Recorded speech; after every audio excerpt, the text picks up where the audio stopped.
It seemed to start as a simple cold. Then authorities thought perhaps it was a standard flu. It wasn't long before it was clear that the world was dealing with something much, much worse. Countries tried denying entry, mandating shutdowns, and limiting travel. But it continued to spread. It spread to every corner of the globe, and it started mutating. Governments tried everything they could as thousands upon thousands were dying. Civil unrest began to spread. Now, almost 2 years into the pandemic, as the bodies are piling up, the worst has happened.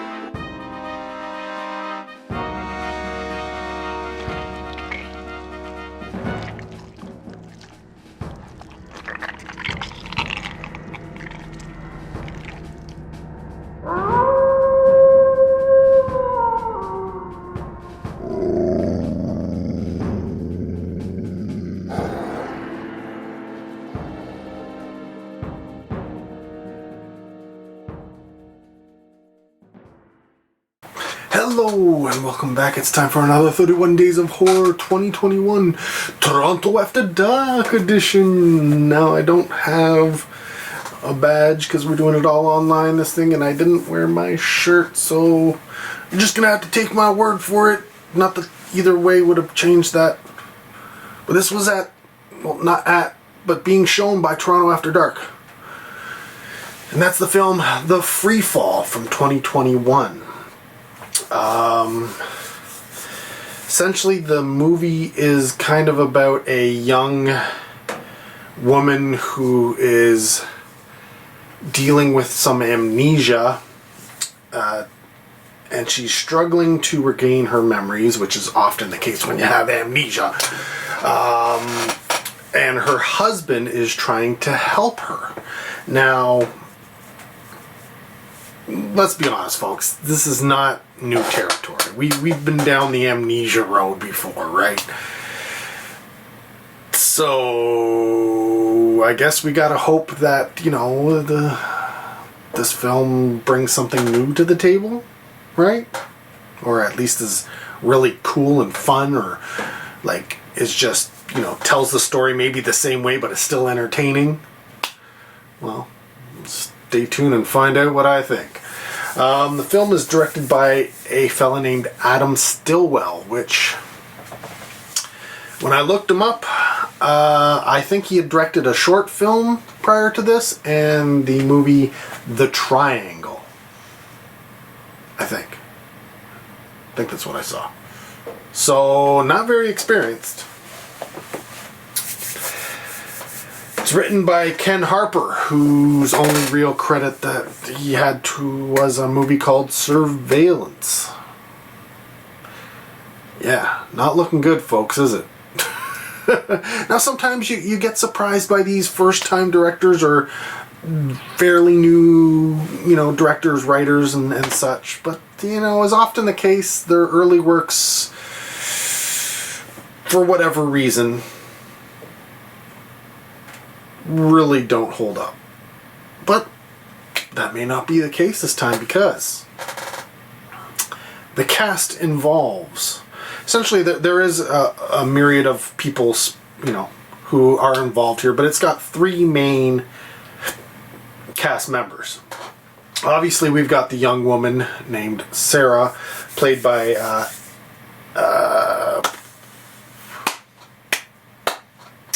see, this is where when you have a physical media copy... Give me a second.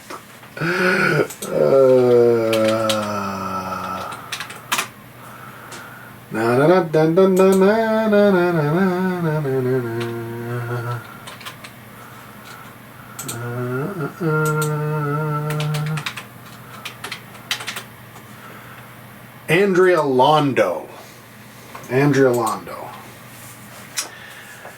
Now, Andrea Londo had been in the film Superfly prior to this, and like a 10 or so episodes of Narcos, which I haven't watched yet. It's a Netflix show, and I do plan on... We're going to watch it, but we never got around to it.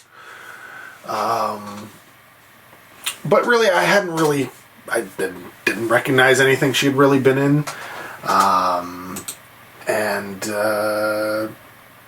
Yeah. Like, just pulling her up here. It's not that she hadn't been in some stuff. But, again, wasn't much. Apparently she was in something called Ice Cream in the Cupboard. Again, I don't know. But that's not to say that that's a bad thing. Because we've got 2 more actors out of the 3. Maybe they are of note, of somebody you might recognize or know the name. And the first up is Nick, the husband, played by Shawn Ashmore. And if that name sounds familiar, it probably means you watched the X-Men movies. He was Bobby. What was Bobby?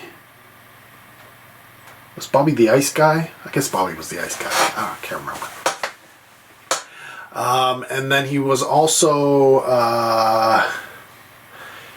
if you watched, perhaps, you were, depending on your age, you watched Animorphs, where he played Jake. But he was also in Wolf Girl, The Quiet, Solstice, which a lot of people have seen. The new Mother's Day remake, and a slew of films most horror fans should be, aware of and have seen, including Frozen, which is that ski lift movie, Hatchet 2, slasher movie, and of course The Ruins, the don't go on vacation and visit like Mayan temples type movie, because things ain't gonna go well.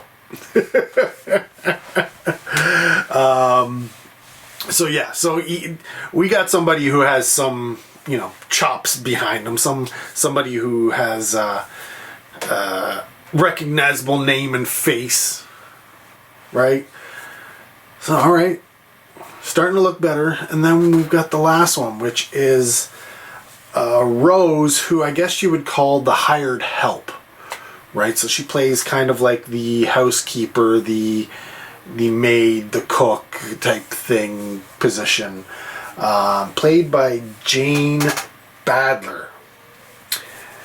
Now, Jane Badler has been in quite a few things, and you know what? I'm gonna pull up her IMDb because there's a lot. There is a lot. Okay, so if I'm looking over here, why didn't you just go to, I clicked on Jane's name. Okay, here we go. So, we've got the TV film Terror Among Us. The TV movie Covenant. If you were at all into the, I guess you'd call it soap opera Falcon Crest, she played in 22 episodes of that as Meredith Braxton. She was Shannon Reed in the Mission Impossible television series, not the movies, the television series. She was also in Cult Girls and 25 episodes of the show Neighbors, where she played Diana Marshall. But for me, where she really gets, right here, is the TV series V/miniseries, right? Both the original and the reboot, where she played Diana, right? She was, I think she played Rick. Is that the person?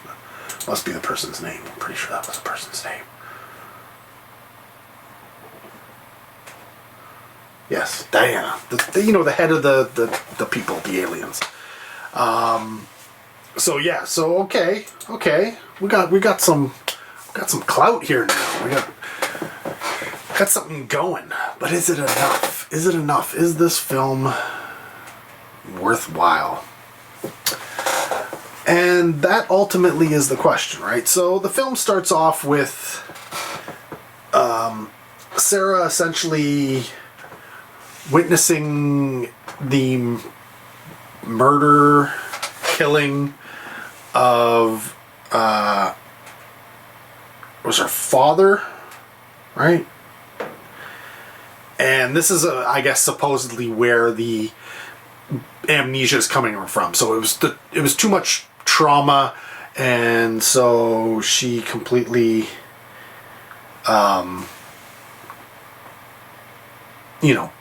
blacks out, blanks it, and doesn't recall that. In fact, she doesn't really recall having a husband or anything like that, or this housekeeper or anything like that. She remembers the house that she's living in, but where did these people come from?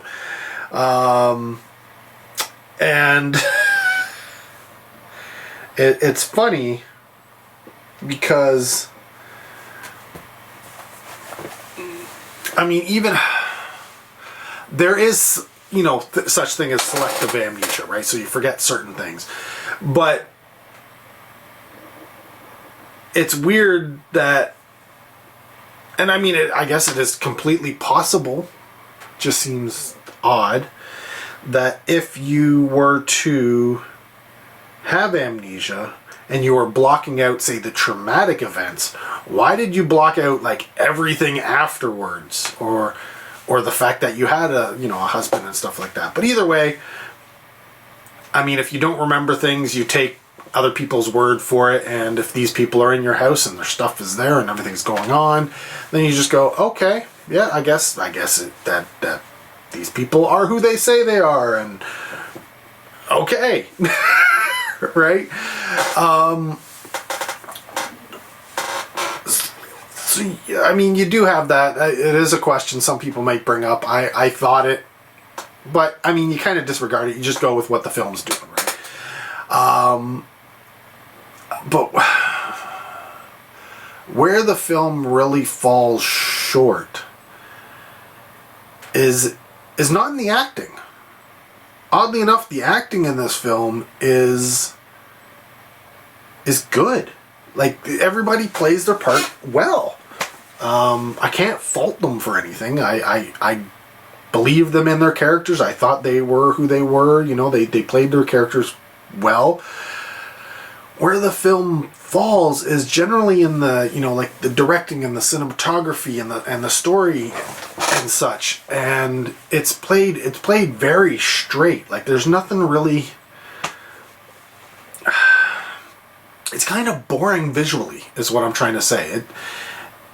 If you add in the music and the sound and all that kind of stuff, and the sound design, there's nothing that really makes this film kind of, gives it the gravitas that it kind of needs to really, make this thing work. But that being said, I mean, it did have some kind of, I won't call them scary moments, but, horror elements and moments in it. So, hold on, buddy. So, I mean, there is that portion of it that you might get enjoyment from, but is it enough? Does the story deliver anything? And I will say that the end, some people may see it coming, some people may not, but it is a little bit different. It gave it a little bit of a nuance that I was like, okay, all right, I'll give you that. So it gave me. I think it was a little too late. Really, the ending was gave me something to be like, oh, okay. It doesn't really have much rewatch potential, honestly. There's nothing going on. Gorehound's going to be disappointed if you're looking for some gratuitous nudity. I mean, it's not gratuitous. We'll just say it's not gratuitous. It does fit with the story, with, you know, like the telling of the story. It wasn't really necessary, I don't think, but I think it fit with the picture that was being told. But that being said, I'm gonna say this doesn't really get a recommend for me. This isn't something you need to go out and see. And in fact, even if it's, you know, on, if it's the only thing on, sure. I mean, go ahead, you can watch it and it's something to do. But if you're, you know, trying to find something to watch and you have this and say, you know, probably something better as your choices, yeah. Even if it was a, you know, like a lower budget, schlockier type thing that you're choosing between, you're probably going to get more enjoyment from that schlocky thing than you would from this movie. I'm just saying. Yeah, the enjoyment factor really isn't there. That being said, I'm going to give it a 3 out of 5, which is a little on the high end. I say it's probably more along the 2.5 level. But I do, like I said, the acting was good. There is some moments in it. And the ending kind of left me on a higher note than it probably should have. So maybe that's because the rest of the movie was just so... Bleh. I don't know. But yeah, I'm going to give it a 3. Maybe it's being generous. I don't know. Maybe on a... yeah, I do rewatch even the ones I say you shouldn't rewatch. On a rewatch, I might change my mind and say, no, this is definitely a 2.5. I'm not going to give it an extra half. But at this point in time, it's getting a 3. So, yeah, if you get the chance to see it, I don't know. I don't even know who's distributing it, who's putting it out. Maybe you'll get the chance to see it. Maybe you won't. Maybe it'll only do a festival run. Maybe it'll go to streaming. Maybe it'll get a DVD from somebody. Maybe you'll have to import it from overseas, because they do tend to put out like everything overseas, whereas in North America we don't get that much. Honestly, look at what gets released on DVD and Blu-ray overseas. There's a lot of stuff that we only get on DVD that they get on Blu-ray, like either from Germany, France, or the UK, maybe even Japan, depending on what it is. Like some places get stuff that we don't. Even Australia, like Australia gets releases on Blu-ray that we don't get. What is going on with that? But that's neither here nor there. That's a different discussion altogether. But yeah, so maybe this will show up. I don't know. But if it does, and you've seen it, not on my recommendation, because obviously you would have seen it before this video, I'm guessing. But should you have seen it, comment down below. What did you think? Am I wrong? Like, was it more of a snooze fest than it was entertaining? Was there enough there to keep you, like, involved? I don't know. It just... The backbones were there. They were treading territory that had already been done. So maybe if you were a younger viewer and you haven't seen a lot of films involving the amnesia trope, maybe it would seem a lot fresher. And thus, you know, keep you entertained more so than it did me. But yeah, I would love to hear what your thoughts are if you've seen the movie. Again, keep things as spoiler-free as possible, but I do love to hear from you. Thanks for watching. Till next video, take care. Have a good one.